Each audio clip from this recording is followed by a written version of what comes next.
Hi friends, welcome to my channel my family dairy. ఎలా ఉన్నారండి? అందరూ బాగున్నారా? నేను కూడా బాగున్నానండి. మీరందరూ ఎలా ఉన్నారో నాకైతే కామెంట్ సెక్షన్లో కామెంట్ చేయండి. సో ఇంక ఇది వచ్చేసి హోలీ రోజు వ్లాగ్ అండి, ఫ్రైడే రోజు. అసలు ఫ్రైడే అండి, ఎంత బిజీ అంటే నేను లేచిన దగ్గర నుంచి అసలు అనుకోలేదు ఊరికి వెళ్దాము అని చెప్పేసి. అనుకోకుండా సడన్గా ఊరు ప్రయాణం. ఆ తర్వాత ఇంకా ఆ రోజు హోలీ కదా, మా పిల్లల గోల. సో ఇంక ఇక్కడ చూసారా, ఉదయాన్నే అండి 7 అయినట్లుంది టైము. అప్పటికే చూడండి వాళ్ళ ఫేస్ అంతా ఎలా రంగులు పూసుకొని ఉన్నారో. ఇంకా నేను కూడా ఏమీ అనలేదు, అంటే సరే ఆడుకోనీలే, సరదాగా ఉంటుంది కదా అని చెప్పి. మొత్తం ఇంకా బాల్కనీలోకి వచ్చేసి మేడ మీదకి వెళ్ళి ఇంకా చూస్తున్నారా, ఆ బెలూన్స్, వాటర్ బెలూన్స్, ఆ తర్వాత కలర్స్ కలుపుకొని. ఇంకా బట్టలు చూడండి, మా పెద్దోడైతే వాళ్ళ డాడీ టీ షర్ట్ వేసుకున్నాడు. ఇంక ఇక్కడి నుంచి బకెట్ నీళ్ళు పట్టుకెళ్తున్నారనమాట.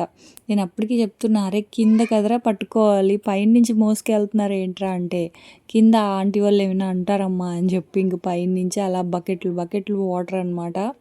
ఇంకేంటంటే ఇది మెయిన్ సెంటర్ కదా, అంటే 4 రోడ్స్కి ఇదే పాయింట్ అవ్వడంతో 4 రోడ్ల నుంచి పిల్లలు ఇక్కడికే వచ్చారు. ఇంకా వాటర్ అంతా కూడా ఇక్కడి నుంచే తీసుకున్నారు. సరేలే అని చెప్పి ఇంకా కామ్గా ఉన్నానండి. కానీ బాగా ఎంజాయ్ చేశారు. నాకైతే మా చిన్నప్పుడు డేస్ గుర్తొచ్చాయి. హోలీ అంటే స్కూల్ డేస్లో ఇంకా మా ఫ్రెండ్స్ అందరం కలిసి స్కూల్ దగ్గర అసలు ఎంత బాగా హోలీ ఆడుకునే వాళ్ళము. ఇంకా అలా మెమరీస్ అన్నీ అలా గుర్తొచ్చాయి. అనుకోకుండానే ఇంకా ఇవాళ ఊరైతే బయలుదేరాల్సి వచ్చింది. అది కూడా అనుకోకుండా సడన్గా అండి.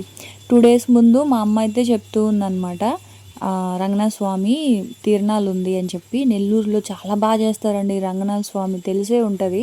నేను షార్ట్ కూడా పెట్టాను కదా. సో అసలు ఎంత బాగుంటుందో అనమాట. అయితే సండే రథం వస్తుంది, రావచ్చు కదా, చాలా రోజులు అయిపోయింది అని చెప్పేసి ఇంకా నన్ను మా చెల్లిని పిలిచింది. అయితే టికెట్స్ ఉంటే వస్తాను అని చెప్పాను. అసలు తత్కాల్ కూడా చేయలేదు, అప్పటికప్పటికే రెగ్యులర్ నార్మల్ రిజర్వేషనే దొరికింది, కన్ఫర్మ్ అయిన టికెట్స్ కూడా. అయితే అప్పటికప్పటికే అనుకున్నాం అనమాట. ముందు రోజు నైట్ టికెట్స్ చూస్తే మళ్ళీ పక్క రోజు మధ్యాహ్నం 3 o'clock వరకు కూడా టెన్షనే. తత్కాల్ అయితే అవ్వలేదు, కన్ఫర్మ్ అవుతుందా అవ్వదా, కన్ఫర్మ్ అవుతాయా అవ్వవా టికెట్స్ అని చెప్పి అదొక టెన్షన్లో ఉన్నాము. సరేలే బ్యాగ్ అయితే సర్ది పెట్టేసుకుందాము, కానీ నాకు ఎందుకు ఖచ్చితంగా కన్ఫర్మ్ అవుతుంది అనే అనిపించింది. ఇంకా అందుకే ఇంట్లో పనులన్నీ త్వరగా చేసుకున్నాను అనమాట. కాకపోతే అప్పటికప్పటికే అనుకోని వెళ్ళడం ఫస్ట్ టైం. ఎప్పుడు కూడా నెల్లూరుకి ఎప్పుడు వెళ్ళాలి అన్నా సరే ముందుగా తత్కాలు తీసుకోవడమో లేకపోతే ముందుగా రిజర్వేషన్స్ చేయించడమో ఇట్లా అయ్యేది. కానీ ఇవాళ ఏంటంటే ఏదైనా మనం గట్టిగా అనుకుంటే అది అవుతుంది అన్నట్లుగాన ఈసారి ఎలా అయినా సరే నేను చూడాలి, రథం చూడాలి అనుకున్నాను, తిరునాళ్ళకి వెళ్ళాలి అనుకున్నాను అన్నట్లుగానే టికెట్స్ అయ్యాయి. ఇంకా తెలుసు కదా, ఒక్కసారి కన్ఫర్మ్ అయ్యింది అని తెలిస్తే ఇంకెలా ఉంటుందంటే కంగారు అలా ఉంటుంది అనమాట. అన్ని ఇంట్లో పనులు చేసేసుకోవాలి, ప్యాకింగ్ అయిపోవాలి. ఇంక ఉదయాన్నే అయితే ఇంక వీళ్ళ హడావిడి చూస్తున్నారు కదా ఎలా ఆడుకుంటున్నారో. పిల్లలకైతే హాలిడేస్ అండి. 13th వరకు ఎగ్జామ్స్ ఉన్నాయి. ఫ్రైడే నుంచి, అదే 14th నుంచి మళ్ళీ 30th వరకు హాలిడేస్ అనమాట పిల్లలకి.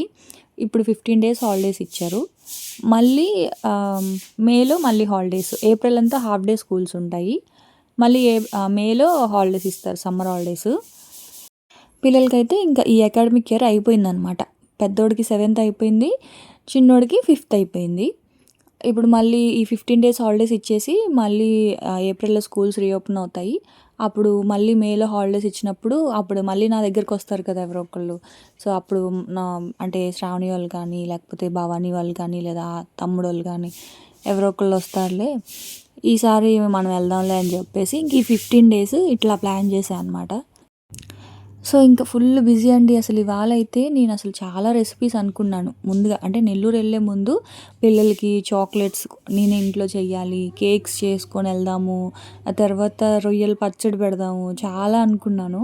అసలు ఏమీ అవ్వలేదు. ఎందుకంటే చెప్పా కదా, అప్పటికప్పటికే టికెట్స్ అవేవి, ఇంక అప్పటికప్పటికే బయలుదేరిపోయాను. అందుకే ఇంక ఇవాళైతే పెద్ద రెసిపీస్ అయితే ఏం లేదు. ఇంకా పిల్లలు అయితే ఆడుకుంటూ ఉన్నారా, వాళ్ళని ఇంకా స్నానానికి పంపించి మెట్లు అవన్నీ కడిగి బాల్కనీ మెట్లు అన్నీ కడిగి ముగ్గు పెట్టేసి ఇల్లంతా కూడా మాప్ పెట్టి, టిఫిన్ అయితే మొన్న ఇన్స్టెంట్ మిక్స్ చేసి పెట్టాను కదా, ఉప్మా కాదు పొంగల్. సో అదే ఉంది, ఇంకా అదే పెట్టేసా. మా వారికి అయితే స్కూల్ ఉంది, తనైతే వెళ్ళిపోయారు బయట తింటానులే టిఫిన్ అని చెప్పి. ఎందుకంటే టైం అయిపోతూ ఉంది, నేను ఈ క్లీనింగ్లో ఉన్నాను కదా, అందుకని తనైతే వెళ్ళిపోయారు. సరే అని ఇంక నాకు పిల్లలకి పొంగల్ అయితే చేశాను. అదైతే స్టవ్ మీద పెట్టేశాను ఇన్స్టెంట్ మిక్స్. ఈ లోపల ఇంక నేనైతే ఫ్రెష్ అయిపోయి ఇదిగోండి పూలు అన్నీ పెట్టి అంటే దీపారాధన చేసుకుందామని పూజ చేసుకుంటున్నా. చాలా రోజుల తర్వాత మల్లెపూలు అయితే దొరికాయండి. మొన్న గుడికి వెళ్ళాను, వెంకటేశ్వర స్వామి టెంపుల్కి వెళ్తే అక్కడ అమ్ముతూ ఉన్నారనమాట. అప్పుడు తెచ్చుకున్నాను మోర పూలు 30 రూపాయలు. అసలు నాకెందుకో మల్లెపూలు కనకాంబరాలు అసలు దొరకట్లేదు, ఇంటి దగ్గర ఎక్కడ అమ్మట్లేదు. మార్కెట్కి వెళ్ళాలి అసలు పువ్వులు కొని, అంటే రెగ్యులర్గా దేవుడికి పెట్టే పూలే కొంటాను తప్ప ఎప్పుడు నేను పెట్టుకోవడానికైతే పువ్వులు కొని చాలా రోజులు అయింది. ఆఖరికి వరలక్ష్మి వ్రతం అప్పుడు కూడా పూలు దొరకవు అనమాట. సో ఇంకా అలాగా సరే అని చెప్పేసి అవన్నీ కూడా ఇలా పెట్టానండి. కొన్ని చామంతి పూలు, కొన్ని పైన చెట్లో వచ్చిన పూలు అన్నీ. అసలు ఇవాళ దీపారాధన చాలా హ్యాపీగా అనిపించింది నాకు, చాలా బాగా చేసుకున్నాను. ఎక్కువ దీపాలు ఉంటే బాగుంటుంది కదా పూజ మందిరం, కానీ ప్రతిరోజు అలా చేయలేము. ఎందుకంటే అన్ని దీపాలు ప్రతిరోజు వెలిగించాలి అంటే చాలా టైం పడుతుంది. అందుకే సింపుల్గా చేసేస్తా. ఇవాళ అన్ని దీపాలు 4 ఉన్నాయి, ఇంకా 2 దీపాలు ఉన్నాయి, అవి కూడా పెడదాం అనుకున్నాను కానీ సరే చాలే అని చెప్పి ఇంకా అలా దీపారాధన చేసుకున్నాను. ఆ తర్వాత ఇంక ఇదిగోండి పొంగల్ అయితే అయిపోయింది. లాస్ట్లో కాస్త సాల్ట్, కొంచెం గట్టిగా ఉంటేను కాస్త వాటర్ వేసి ఇలా లూజ్గా చేసుకున్నాను. మీకు మొన్న చెప్పాయి కదా, పప్పు బియ్యం ఫ్రై చేసేసి స్టోర్ చేసుకొని ఫ్రిడ్జ్లో పెట్టుకోవాల్సిన అవసరం లేదు, బయట పెట్టుకున్న ఇలా ఇన్స్టెంట్గా పొంగల్ చేసుకోవచ్చు అని చెప్పి ఇంక ఇప్పుడు అదే చేసేసాను. ఆ తర్వాత మీరు మొబైల్ చూపించలేదు ఏంటి భారతి అని అడుగుతూ ఉన్నారు కదా. సో మొబైల్ అండి ఫైనల్గా నేను వివో V50 అయితే తీసుకున్నాను. అంటే ఏముందిలే అనుకున్నాను, కానీ చాలామంది అడిగారు మొబైల్ చూపించలేదు ఏం భారతి అని. సో అందుకే ఇంకా ఈ వ్లాగ్లో ఇంక్లూడ్ చేస్తూ ఉన్నా. సో ఇదిగోండి వివో V50. తర్వాత అంటే ఎలా ఎక్స్ప్లెయిన్ చేయాలో నాకు పెద్దగా తెలియదండి మొబైల్స్ గురించి, అందుకే. కానీ ఇది బాగుంది. అంటే ఇప్పుడు వ్లాగింగ్ నాకులాగా ఎక్కువగా వ్లాగర్స్కి కానీ లేకపోతే ఎక్కువ ఫొటోస్ తీసుకోవాలన్న వీడియోస్ కన్నా సరే ఈ మొబైల్ చాలా బాగుంది అని చెప్పారు. అందుకే ఇంకా ఇది తీసుకోవాల్సి వచ్చింది. ఆ తర్వాత ఇంక దీనికోసం వస్తే దీని కాస్ట్ అయితే యాక్చువల్గా 36,000 అనమాట. కాకపోతే మనకి 250 GB ఇచ్చారు స్టోరేజు. మనకి ఎక్స్ట్రా స్టోరేజ్ కావాలి అనుకుంటే, అంటే డబల్ స్టోరేజ్ 512 స్టోరేజ్ కావాలి అనుకుంటే 41,000 పడింది. ఇప్పుడు నాకు ఎక్కువగా ఈ వీడియోస్కి స్టోరేజ్ అనేది మెయిన్ కదా, అందుకని చెప్పేసి నేను 41,000 పెట్టి తీసుకున్నాను. అంటే ఎక్కువ స్టోరేజ్ ఎక్స్ట్రా 5,000 ఇచ్చాను. మొత్తం అంతా 41,000 అయింది మొబైల్ కాస్ట్ అయితే. ఆ తర్వాత దీని కెమెరా క్వాలిటీ చాలా బాగుందంట. 50 మెగా పిక్సెల్ అంట ఫ్రంట్ కెమెరా. బ్యాక్ కెమెరా కూడా డబల్ 2 కెమెరాస్ ఉన్నాయంట, 2 కూడా 50 మెగా పిక్సెలేనంట. తర్వాత 12 GB ర్యామ్ అంట. అంటే నాకు అంతగా తెలీదండి మొబైల్స్ గురించి. సో మా వారు ఎక్స్ప్లెయిన్ చేస్తూ ఉన్నారు, అవి గుర్తుపెట్టుకొని నేను మీకు మళ్ళీ చెప్తున్నాను అనమాట. సో ఇంకా అది బాగుంది యాక్చువల్గా. నిజంగానే మొబైల్ తీసేటప్పుడు షేక్ అవ్వడం అట్లా లేదు. మనం ఎక్కువగా వ్లాగర్స్ కోసం చెప్తున్నా, ఇది బాగా యూజ్ అవుతుంది అని చెప్పి. నడుస్తూ తీస్తాం కదా వీడియోస్ కొన్ని, సో అలాంటప్పుడు ఏంటి అంటే కెమెరా షేక్ అవ్వకుండా నీట్గా ఉంటుంది అనమాట పిక్చర్ అనేది. సో అది వివో V50 లేటెస్ట్ వర్షన్ అంట, అది వివో V50. సో అదండి తీసుకున్న మొబైల్ అయితే. ఇంక మీరు అడుగుతున్నారు కదా, అందుకే అది చూపించా. సో ఇప్పుడు మళ్ళీ ఆ వీడియోస్ అనేవి అందులోనే షూట్ చేస్తున్నాను యాక్చువల్గా ప్రెజెంట్ మాత్రం. సో ఇంక ఇక్కడైతే మధ్యాహ్నం వంటకైతే ఇదిగోండి బంగాళదుంప ఫ్రై చేస్తున్నాను. మామూలుగా బంగాళదుంప వేపుడు మనకి కడాయికి అంటుకోకుండా పొడి పొడిగా రావాలి అంటే ఫస్ట్ కొంచెం ఒక 20 to 30% కుక్ చేసుకోవాలి మామూలుగా బంగాళదుంపల్ని. సో అలా కాకుండా ఇంక ఇప్పుడు నేనేం చేస్తున్నానంటే మళ్ళీ సపరేట్గా ఉడికించకుండా నీళ్ళనే బాగా వేడి నీళ్ళు మరిగించేసి అందులో వేసేసాను అనమాట. సో ఇలా చేసినా సరే, అంటే ఆ బంగాళదుంపల్ని ఆ వేడి నీటిలో వేసేసి ఉల్లిపాయ వేగే లోపల ఆ వేడి నీటిలోనే ఉంచేసామనుకోండి, ఇంక సపరేట్గా ఉడకబెట్టాల్సిన పని ఉండదు. ఒక్క బంగాళదుంపనే కాదు, కాలీఫ్లవర్ కానీ కొన్ని వెజిటేబుల్స్ని మనం సపరేట్గా కుక్ చేసుకుంటాం కదా. సో అలా కుక్ చేయకుండా ఇట్లా వేడి నీటిలో వేసి పెట్టేశారనుకోండి, అది కుక్ అవుతుంది, ప్లస్ మనకి ఈ కడాయికి అంటుకోకుండా వేపుళ్ళు అనేవి చాలా బాగా వస్తాయండి. ఇప్పుడు మనం ఉడకబెట్టామనుకోండి, ఉడకబెడితే మళ్ళీ దాన్ని తీసి వేయాలి అంటే ఆ చేతులు అవి కాలుతాయి.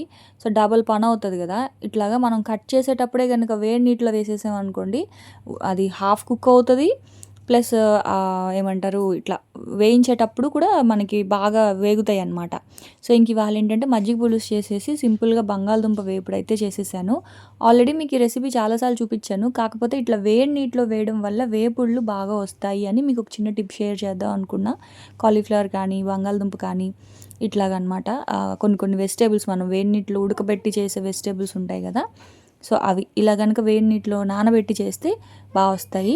సో ఒకవైపు వంట చేస్తూనే ఇంకోవైపు ఇట్లా బట్టలు అయితే ప్యాక్ చేస్తూ ఉన్నాను. అసలు ఏమైందంటే వాషింగ్ మిషన్ రిపేర్ వచ్చేసిందండి. అసలు ఏంటో బయటికి వెళ్దాం అంటే అనుకోకుండా ఈ జర్నీ ఒకటి, బట్టలు మా వారివి పిల్లలవి వాష్ చేసేసాను. నావి వాష్ చేద్దాం అనుకునే లోపల వాషింగ్ మిషన్ పాడైపోయింది. అంటే మెయిన్గా ఇవి ఉంటాయి కదా కొన్ని, అవి ఉతకాల్సినవి ఇన్నర్స్ అలాంటివి, అవన్నీ కూడా ఇంకా మిషన్ పాడైపోయింది. ఇంకా అవన్నీ మళ్ళీ చేతితో వాష్ చేసుకొని ఆరబెట్టుకొని మళ్ళీ అప్పుడు వాషింగ్ మిషన్ రిపేర్ చేసి అతను అప్పుడే వచ్చారు. మళ్ళీ వాషింగ్ మిషన్ రిపేర్ అయిన తర్వాత అది చెక్ చేసి మళ్ళీ బాత్రూమ్ మళ్ళీ అంతా మట్టి మట్టి అయిపోతే అవన్నీ మళ్ళీ కడిగి మళ్ళీ ఇంకా ఒకవైపు ఇలా బట్టలు ప్యాక్ చేసుకుంటూ ఇంకోవైపు వంట చేసుకుంటూ అసలు మళ్ళీ బయటికి వెళ్ళి చిన్న షాపింగ్ చేస్తూ అసలు అండి నిజంగా ఇవాళ ఎంత అలసిపోయానంటే అసలు ఎందుకు చెప్తారులేండి అలాగా. అందుకే ఇంకేమి చేసుకెళ్ళలేకపోయాను. లేకపోతే పచ్చళ్ళు మా వాళ్ళకి బాగా ఇష్టం అనమాట, నాన్ వెజ్ పికిల్స్. సో తీసుకెళ్దాం అనుకున్నాను. ఇంకా అసలే కేక్స్ ఈ మధ్య నేను కేకులు బాగా చేస్తున్నాను కదా, పిల్లలకి కేక్స్ అవన్నీ చేసుకెళ్దాం అనుకున్నాను. ఇంక కుదరలేదు. అంటే చెప్పాయి కదా అప్పటికప్పటికే ప్రయాణం ప్లానింగ్ అంటే ఇంక అలాగే ఉంటుంది. అసలు ఏంటోనండి, ఒకవైపు ఆనందం అంటే వెళ్తున్నాను అని, ఇంకోవైపు ఏమో మా వారిని వదిలేసి వెళ్తున్నందుకు బాధ. ఎందుకంటే తను అస్సలు దానికి వంటే రాదు, టీ పెట్టుకోవడం తప్ప మా ఆయనకి ఇంకేం రాదు పాపం. ఒకవైపు తన కోసం మళ్ళీ బెంగ. అందుకనే ఇంక తన బట్టలన్నీ ఉంటే అవన్నీ వాష్ చేసేసి ఆరబెట్టేసి మా బట్టలన్నీ కొన్ని ప్యాక్ చేసుకొని ఇంక అట్లా అవుతా ఉంది. ఇంక ఇవాళ హోలీ కాబట్టి మా వారికి హాఫ్ డేనే, మధ్యాహ్నం నుంచి వచ్చేస్తా అన్నారు. ఇంక ఇక్కడేమో బంగాళదుంపలు ఉడికిపోయాయి. సో అవి చూసారా మీరు, కడాయికి అసలు ఎక్కడ కూడా దుంపలు అనేవి అంటుకోలేదు. మామూలుగా అయితే మనము ఉడకపెట్టకుండా అందులో వేసామనుకోండి అంత కడాయికి అంటుకుపోయి కొంచెం ముద్దలాగా అయిపోతుంది. అదే ఇప్పుడు చూడండి పొడి పొడిగా ఎంత బాగా వేగిందో. ఇంకా అందులో మీకు తెలుసు కదా, ఇప్పుడు నేను చిల్లీ ఫ్లేక్స్, ఆరిగానో అవి వేసి ఫ్రై చేసుకున్నాను అనమాట. ఇంకా మధ్యాహ్నం అయితే వంట చేసేసి మళ్ళీ ఇప్పుడు డీమార్ట్కి అయితే వెళ్తా ఉన్నాం. అంటే ఏం లేదు, ఇవి కొన్ని ఉంటాయి కదా, అవి బిస్కెట్స్ చాక్లెట్స్ అవి తెద్దాం అని చెప్పేసి. ఇంకా అలాగే మా వారి కోసం కూడా చిన్న షాపింగ్ ఏంటంటే, ఇంకా తను ఎక్కువ బన్స్ ఈ టీతో పాటు బిస్కెట్స్ అలాంటివి తింటారు. బయట టిఫిన్స్ అవి అసలు బయట ఫుడ్ మా ఆయన అస్సలు పెద్దగా తినరండి. అదే నాకు బెంగ అనమాట, ఏం తింటారో ఏమో అని చెప్పేసి. అసలు ఇన్స్టెంట్ మిక్సర్ ఏదైనా చేసి పెడతాను, దానికి కూడా నాకు టైం లేదు. అప్పటికప్పటికే అనుకొని అలా వెళ్ళడం వల్ల ఇంక అసలు ఏం చేయలేకపోయాను. అప్పటికే చాలా అలసిపోయాను. ఇంక మళ్ళీ ఇప్పుడు ఇన్స్టెంట్ మిక్స్లు అవన్నీ అంటే ఇంకా అలసిపోతానని చెప్పి మా వారు, వద్దు నేను ఏదో ఒకటి తింటాను, నువ్వు ముందు కామ్గా ప్రశాంతంగా వెళ్ళు అని అంటున్నారు. సరే అని ఇంక తన కోసం అయితే బిస్కెట్స్ అవి తీసుకుంటున్నాను. మా ఆయనకేమో ఈ న్యూట్రీ చాయిస్ బిస్కెట్స్ ఉంటాయి కదా అవి ఇష్టము. సరే నా పెద్ద ప్యాకెట్ తీసుకుంటుంటే, ఏంటి నన్ను మొత్తం ఈ వారం రోజులు ఆ బిస్కెట్లు తిని బ్రతికేయమంటున్నావు ఏంటి, అంత పెద్ద బిస్కెట్ ప్యాకెట్ తీసుకుంటున్నావు అంటున్నారు. అందుకే ఇంక పెట్టేసి ఇవి తీసుకుంటున్నా, చిన్న బిస్కెట్స్, తర్వాత ఈ క్రీమ్ బన్స్, పిల్లల కోసం ఏమో చాక్లెట్స్, ఇంకా ఈ కుకీస్ ఇవి ఉంటాయి కదా, ఇంకా అవి తీసుకెళ్తున్నా. ఎందుకంటే వాళ్ళు అవి తీసుకెళ్తేనే కొంచెం హ్యాపీగా ఫీల్ అవుతారండి, చాక్లెట్స్. ఇంక అందుకనే ఇంకా ఇగోండి డైరీ మిల్క్ చాక్లెట్స్ ఉంటాయి కదా, పిల్లలు చాలామంది ఉంటారు, నాకు అల్లుళ్ళు మేనకోళ్ళు ఇట్లా అందరూ ఎక్కువ అనమాట, మొత్తం అంతా పిల్లలు చాలా ఉంటారు. ఇంకా అందుకని చెప్పేసి ఇంకా చాక్లెట్స్ అయితేనే కదా కొంచెం వాళ్ళు హ్యాపీగా ఫీల్ అవుతారు. ఇంకేం పట్టుకెళ్ళినా వాళ్ళంతా హ్యాపీగా ఫీల్ అవ్వరు, మెయిన్ తినరు. ఇంకా అందుకే కప్పం చేస్తుంది అన్నా సరే ఇంకా చాక్లెట్సే పట్టుకెళ్ళాల్సి వచ్చింది, ఇంకా నాకు వేరే ఆప్షన్ లేక. ఇంక ఇక్కడ షాపింగ్ అయిపోయిన తర్వాత ఇంక మళ్ళీ ఇంటికి వెళ్ళి ఫుడ్ ప్యాక్ చేసుకొని బట్టలు అవన్నీ కూడా ఒకసారి చెక్ చేసుకొని ఆ తర్వాత మళ్ళీ ఇంకా 6:30కి ఇంకా స్టేషన్కి అయితే వెళ్తూ ఉన్నాము. 7కి ట్రైన్ అనమాట. ఇంకా ఇప్పుడు మా ఆయన 1 అవర్ ముందే తీసుకెళ్తారు. ఇంకా ఇవాళైతే హాఫ్ అన్ అవర్ ముందే బయలుదేరాము. ఎందుకంటే ఇంక ప్యాకింగ్లు అప్పటికప్పటికే ఇంక మళ్ళీ అన్ని షాపింగ్లు ప్యాకింగ్లు ఇవన్నీ మీరు చూస్తున్నట్టయితే అసలు నా ఫేస్ కూడా వాష్ చేసుకోలేదు నేను, ఎందుకంటే అసలు టైం లేదు. ఇంకా అక్కడి నుంచి ఇంక ఇలా వచ్చేసాం స్టేషన్కి. అందుకే జుడ్డు మొహాలతో చూడండి అసలు ఎలా ఉన్నానో. ఇంక మా పిల్లలకైతే ఫుల్ హ్యాపీ అనమాట. ఇలా హాలిడేస్ ఇచ్చారో లేదో ఇంక ఇలాగా ఊరు ప్రయాణం. మా వాళ్ళకైతే ఎంత ఆనందమో. వీళ్ళు చూడండి ఉదయం నుంచి హోలీ ఆడి తర్వాత క్రికెట్ ఆడి వాళ్ళు చూడండి వాళ్ళ ఫేస్ వాష్ చేయండి రా అంటే చేశారు. ఫేస్ వాష్ చేసినా సరే అంత జిడ్డుగా ఉన్నాయి. వాళ్ళు ఆడి ఆడి చూడండి అసలు ఎంత ట్యాన్ పట్టేసిందో వాళ్ళ ఫేస్కి. ఇంకా ఊరొచ్చిన తర్వాత మా వాళ్ళందరూ అయితే అసలు ఏంటి పిల్లలు ఇలా అయిపోయారు, ఇంత నల్లగా అయిపోయారు అని అంటున్నారు. ఏం చేస్తాను నేను, ఇంక వాళ్ళ ఆటలు అలా ఉన్నాయి మరి, ఇంక ఎదుగుతున్నారు కదా అంతేలే అని చెప్పి అలా కవర్ చేస్తూ ఉన్నాను అనమాట. సో ఇంకా ఫైనల్గా ఇంకా స్టేషన్కి వచ్చేసాము. ఆ తర్వాత ఇంకా మా వారికి అయితే బాయ్ చెప్పేసి ఇంక నేనైతే బయలుదేరిపోయాను. కొంచెం మా ఆయనకు కూడా చాలా బెంగగా ఉంది, నాకు కూడా బెంగగానే ఉంది, ఏం తింటారో ఏంటో అని చెప్పి. కానీ తప్పదు, అప్పుడప్పుడు ఇంక ఇలాగే ఉంటుంది అంతే కదా. సో అదండి ఇంక ఇవాళ వ్లాగ్ అయితే. సో చూసారు కదా, రేపటి వ్లాగ్లో మళ్ళీ కలుస్తాను. అప్పటి వరకు ఉంటాను, బాయ్.